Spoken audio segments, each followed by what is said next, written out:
Pembelajaran tatap muka atau PTM terbatas tengah menjadi sorotan setelah data yang dirilis oleh Kemendikbudristek menyebut ribuan sekolah menjadi klaster penyebaran COVID-19. Tidak main-main, belasan ribu pendidik dan tenaga didik serta siswa pun positif COVID-19 setelah PTM terbatas dimulai.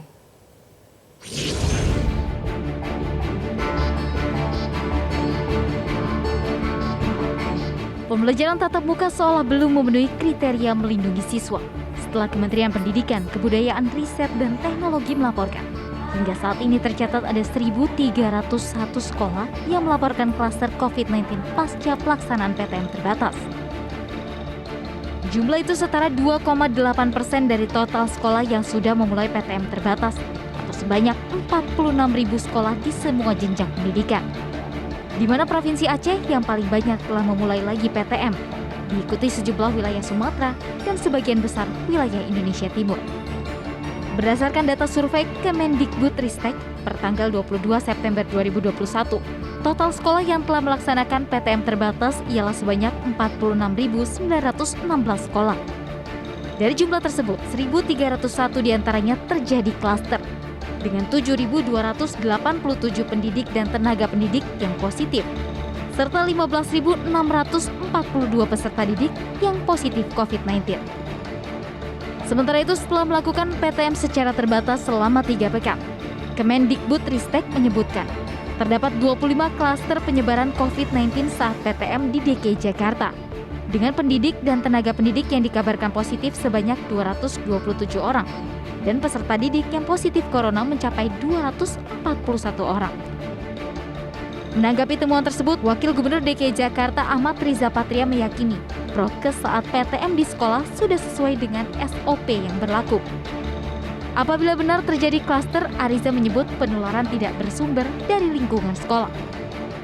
Ini kami meyakini prokes yang dilaksanakan di PTM di sekolah-sekolah sudah sesuai dengan mekanisme prosedur SOP yang ada. Jadi baik ya, walaupun nanti ada yang tertular itu kemungkinan ya dalam perjalanan atau di rumah, bukan di sekolah. Dalam 2 hari terakhir, kasus COVID-19 di Purbalingga, Jawa Tengah mengalami lonjakan signifikan. Ada 90 pelajar di SMP Negeri 4 Merebet yang positif COVID-19 berdasarkan tes antigen, menyusul 61 pelajar SMP Negeri 3 Merebet. Atas lonjakan ini, Pemkab menghentikan PTM dan menunda pelaksanaannya. Pertanggal 23 September, klaster PTM di Jawa Tengah menyentuh angka 131 dan pendidik serta tenaga pendidik yang positif mencapai 731 orang, sedangkan peserta didik yang positif sebanyak 473 orang. Menanggapi tingginya angka kasus penularan COVID-19 selama PTM terbatas, anggota Komisi 10 DPR RI meminta klaster sekolah tidak digeneralisasi. PTM diminta tetap berjalan terus di tengah situasi darurat pendidikan selama pandemi COVID-19. Intinya kita ingin peristiwa klaster di sekolah tidak digeneralisasi dan lalu PTM tidak berjalan terus. Perlu diingat oleh kita semuanya bahwa kita sedang mengalami darurat pendidikan dan salah satunya itu terlihat dari learning loss yang sudah terjadi di mana-mana. Jadi PTM ini opsi terbaik kita. Sekolah memang sebaiknya tidak menggelar pembelajaran tatap muka jika belum memenuhi kriteria untuk melindungi siswa dari resiko penularan corona. Tim Liputan Metro TV. Sementara itu, menanggapi kemunculan klaster saat pembelajaran tatap muka atau PTM terbatas, Mendikbudristek Nadiem Makarim memastikan PTM terbatas tetap akan dilanjutkan. Nadiem menegaskan temuan klaster COVID-19 tidak menjadi alasan penghentian rencana pembelajaran tatap muka. Menurutnya, PTM harus tetap dijalankan setiap sekolah dengan berbagai ketentuan yang telah ditetapkan, di antaranya aturan protokol kesehatan. Itu temuannya bukan berarti PTM akan diundur, masih harus jalan dan terbuka, tapi sekolahnya masing-masing kalau ada kasus atau klaster ya harus ditutup segera. Memang seperti itu prosesnya. Tidak dihentikan ya Mas? Tidak. PTM terbatas masih dilanjutkan, prokes harus dikuatkan dan sekolah-sekolah di mana ada situasi seperti itu harus ditutup segera sampai aman. Pasca pembelajaran tatap muka atau PTM terbatas dimulai, sejumlah provinsi di Indonesia mencatatkan klaster COVID-19 di hampir semua jenjang pendidikan. Berikut data klaster COVID-19 dari sejumlah sekolah berdasarkan rilis Kementerian Pendidikan Kebudayaan, Riset, dan Teknologi.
Temuan ribuan klaster penyebaran COVID-19 pasca pembelajaran tatap muka terbatas berlangsung bisa menjadi alarm bagi pemerintah bahwa pembelajaran tatap muka bisa jadi belum memenuhi kriteria untuk melindungi siswa dari ancaman COVID-19.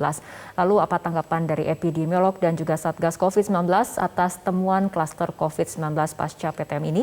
Selengkapnya kita akan membahas bersama Tri Yunismiko dan juga Bapak Alexander Ginting. Selamat malam Bapak-Bapak. Selamat malam, Pak Putri. Salam sehat. Salam sehat, ya baik. Kita akan mulai perbincangan dari Pak Alex terlebih dahulu. Pak Alex, klaster COVID-19 di ribuan sekolah yang sudah menerapkan PTM terbatas ditemukan. Dari pantauan Satgas, apa sebetulnya penyebab terjadinya penyebaran COVID-19 pasca PTM ini diterapkan? Ya baik, jadi Indonesian Recovery itu termasuk pemulihan kesehatan, pemulihan ekonomi, dan juga pemulihan pendidikan. Ini tentu berjalan sesuai dengan target-target yang sudah kita kerjakan selama PPKM. Dan setelah berbagai kajian yang ada bahwa situasi transmisi kasus dan pengendalian COVID itu sudah semakin membaik dan pandemi sudah mulai terkendali. Dan ini bisa kita lihat dari berbagai laporan termasuk yang di Pulau Jawa dan Bali dan di luar Jawa dan Bali. Tapi kendati pun memang sudah membaik, kita masih rentan. Karena sebagai contoh, PPKM di Kabupaten Kota di luar Jawa Bali masih ada 10 daerah yang level 4. Kemudian masih ada 105 kabupaten kota yang level 3. Dan kemudian ada level 2 yang 250 kabupaten dan kota. Demikian juga di Jawa. Nah, kalau yang artinya level 2 ataupun level 3, itu artinya level 2 itu insiden sedang. Level 3 insiden tinggi. Jadi artinya kendati pun ini sudah terkendali, penularan itu masih berlangsung. Baik, Pak Alex, kita fokus pada klaster penyebaran COVID-19 yang ditemukan di ribuan sekolah pasca penerapan PTM terbatas, Pak. Ya, jadi karena penularan masih ada, sumber infeksi masih ada, tentu dalam hal ini mesti ada pengendalian 3M dan 3T yang baik. Dan kemudian ada penerapan protokol kesehatan. Penerapan protokol kesehatan itu tidak hanya di sekolah, penerapan itu mulai dari rumah, di perjalanan, sampai di sekolah. Dan di sekolah juga bukan hanya sekedar guru, tapi ada pendukung-pendukung yang ada. Dan kemudian juga bagaimana 3M dan 3T dan vaksinasi harus kita review di sekitar di mana terjadinya klaster tersebut. Jadi oleh karena itu tidak bisa kita langsung memutuskan bahwa PPKM di sana tidak berhasil, tetapi perlu ada review dan pengkajian ulang. Termasuk soal 3M-nya, 3T-nya, baik di lingkungan sekolah maupun di sekolah itu sendiri. Baik, kita beralih ke Pak Tri. Dengan adanya temuan klaster COVID-19 di sekolah ini, apa yang menurut Anda menjadi penyebabnya ataupun yang menjadi titik lengah pada saat pelaksanaan ataupun penerapan pembelajaran tatap muka terbatas di sekolah ini? Dari awal saya sudah katakan bahwa kalau mau sekolah dimulai dengan data survei. Survei anak-anak sekolahnya dulu. Berapa yang sudah terinfeksi, anak SD, anak SMP, anak SMA, harus disurvei. Kita harus bertanggung jawab pada ayah ibunya. Jadi kita punya moral lah begitu, punya hati nurani supaya kita bertanggung jawab kepada orang tuanya. Jangan hanya bicara nasib bangsa ini. Jadi kalau nasib bangsa ini itu ditentukan oleh yang seperti ini ya gitu, terjadi ribuan klaster itu, aduh, saya sedih ya. Saya sedih sekali kalau Mendikbud, menteri yang berisi orang-orang pintar itu tidak bertindak pintar. Jadi menurut saya tidak bertindak pintar. Harusnya mereka akan survei, dan kalau ada kasus yang banyak ya ada kebijakan baru begitu.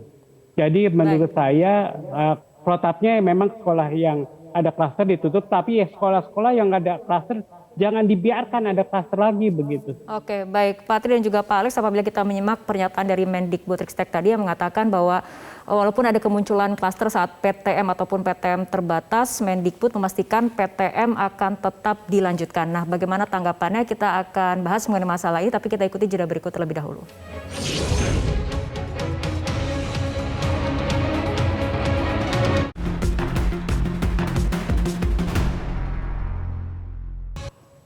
Kita akan kembali lanjutkan perbincangan. Pak Tri, apabila tadi kita menyimak pernyataan dari Mendikbudristek Nadiem Makarim yang memastikan bahwa temuan klaster COVID-19 di sekolah ini tidak menjadi alasan penghentian rencana pembelajaran tatap muka. Bagaimana tanggapannya? Ya, kalau menurut saya kalau tidak dihentikan, mohon dicek positivity rate di semua kabupaten atau kota. Dengan dites dengan baik begitu. Tesnya juga dicek, kemudian testingnya juga dicek begitu. Menurut saya 3T-nya semua kabupaten kota dicek sehingga tidak membahayakan bagi anak-anak bangsa kita begitu. Menurut saya ini untung belum ada yang meninggal. Kalau ada yang meninggal, dari awal saya bertanya, kalau ada kasus siapa yang mau bertanggung jawab? Apakah menterinya, apakah gubernurnya, apakah bupatinya atau wali kotanya? Jadi itu harus diperhitungkan begitu. Kalau ini udah ribuan kasus, menurut saya benar-benar harus diperhitungkan, harus dikaji ulang, harus disurvei. Jadi jangan, menurut saya akademisi, harusnya Mendikbud melakukan yang akademis, sifat-sifat pembukaan sekolah tatap muka begitu, Mbak. Oke, baik. Pak Alex, dari pantauan Satgas Nasional sendiri, bagaimana sebetulnya evaluasi berkala protokol kesehatan di seluruh sekolah selama pembelajaran tatap muka terbatas ini diterapkan, dan juga bagaimana pantauan tracing dan juga testing masing-masing daerah pasca ditemukan klaster COVID-19 saat PTM terbatas? Ya, kalau kita lihat bahwa kepatuhan masyarakat dan juga mobilitas masyarakat itu terkendali selama pelaksanaan PPKM. Sehingga oleh karena itu hasil survei ini tentu perlu direview berdasarkan daerahnya di mana itu terjadi. Apakah di daerah PPKM level 4, 3, 2, atau 1. Yang kedua adalah bahwa masyarakat yang ada di sekitar di mana sekolah tersebut ditemukan tentu perlu mengkaji kemampuan 3T dan 3M di lokasi masing-masing. Untuk testing tersebut, saya setuju ini perlu direview, perlu dievaluasi. Karena gold standarnya itu adalah dengan pemeriksaan PCR. Jadi screening kita dengan melakukan rapid test antigen, tetapi konfirmasi itu adalah dengan PCR. Oleh karena itu ada baiknya posko PPKM yang ada di desa dan di kelurahan bersama dengan tim puskesmas yang ada dan tim Satgas yang melakukan kontak tracing, ini melakukan pengkajian dan penelusuran terus-menerus. Jadi tidak boleh berhenti, kendati pun misalnya pada terjadi penurunan PPKM. Jadi saya setuju bahwa kontak tracing ini kualitas dan kuantitas ini harus baik dan harus bisa dipertanggungjawabkan dan kemudian bisa disupervisi oleh Badan Penelitian dan Pengembangan Kesehatan dalam soal kemampuan dan kualitas dari PCR tersebut. Oke, kita kembali ke Pak Tri. Apabila kita lihat dari data hasil temuan kasus COVID-19 di ribuan sekolah pasca PTM terbatas diterapkan, ternyata jenjang pendidikan sekolah dasar kemudian menjadi paling banyak siswa yang terpapar positif COVID-19. Apakah kemudian ini ada kaitannya dengan bahwa siswa di bawah usia 12 tahun memang selama ini belum menjadi sasaran vaksinasi? Ya, menurut saya mungkin ada pengaruhnya ya, tapi itu harus diinvestigasi dengan baik. Jadi apa penyebab anak SD itu banyak terpapar, anak SMP juga mungkin belum divaksinasi juga. Kenapa dia lebih rendah? Kenapa anak SMA lebih kecil? Karena apa? Karena vaksinasi.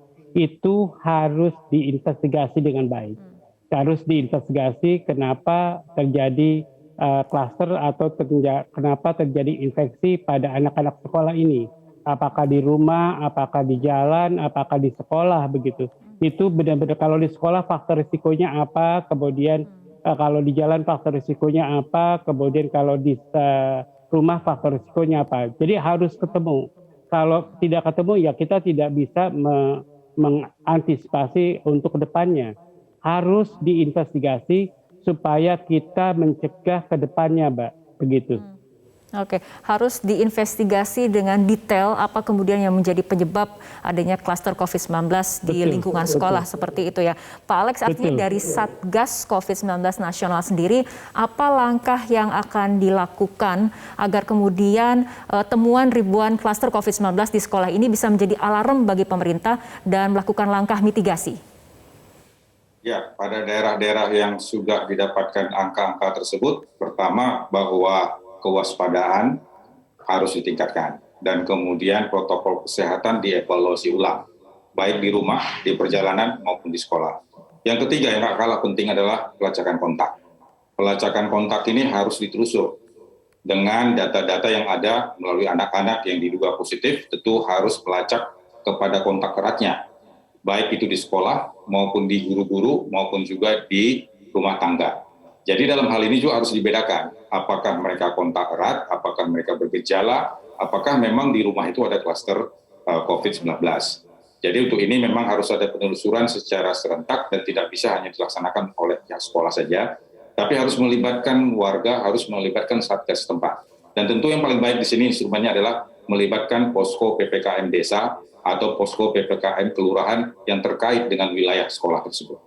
Oke, kita harapkan memang ada langkah-langkah penelusuran untuk mengetahui penyebab pasti adanya penyebaran COVID-19 di lingkungan sekolah pasca PTM, ada evaluasi berkala dan juga ada langkah mitigasi agar tidak terjadi ledakan klaster penyebaran COVID-19 di lingkungan sekolah. Baik, terima kasih Ketua Bidang Penanganan Kesehatan Satgas COVID-19 Nasional Bapak Alexander Ginting dan juga epidemiolog Bapak Tri Yunis Miko. Terima kasih Bapak-Bapak telah berbincang bersama kami malam hari ini.